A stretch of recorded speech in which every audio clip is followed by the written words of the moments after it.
Les actionnaires de la BEDEAC, Banque de développement des États de l'Afrique centrale, réunis autour du ministre d'État, ministre des Finances, Tahir Hamidine Guilin, sont en assemblée générale extraordinaire. Au centre des discussions, 2 points majeurs.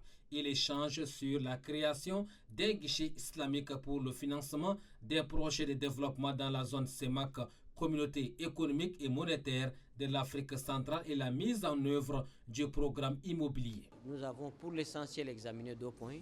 D'abord, un point relatif à la 3e phase du programme immobilier de la Banque de développement de l'Afrique centrale, qui comprend la construction des sièges de représentation nationale dans nos 6 pays. Cela a été acté et la balle est maintenant dans le camp de la BEDEAC qui va commencer à le mettre en vigueur. L'autre point important qui a fait l'objet des discussions est celui se portant sur la mise en place d'un guichet islamique pour mobiliser des ressources, mais aussi pour faire des prêts sur ces guichets.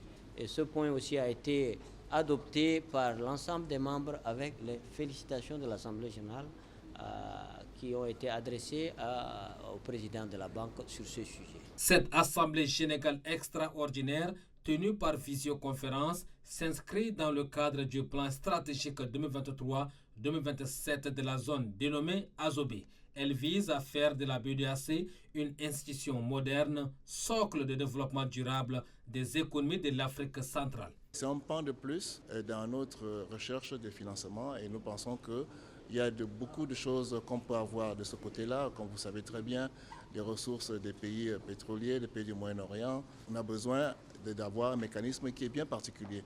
Donc d'où la nécessité de mettre ce guichet unique au sein de la BEDEAC afin de pouvoir capter ces importantes ressources qui sont dans ce coin du pays et pour le coin du monde. Cette rencontre s'achève sur des directives pour permettre à la BEDEAC d'améliorer ses performances conformément aux objectifs fixés dans son plan stratégique 2023-2027, ce qui fait d'elle un partenaire privilégié pour le développement durable en Afrique centrale.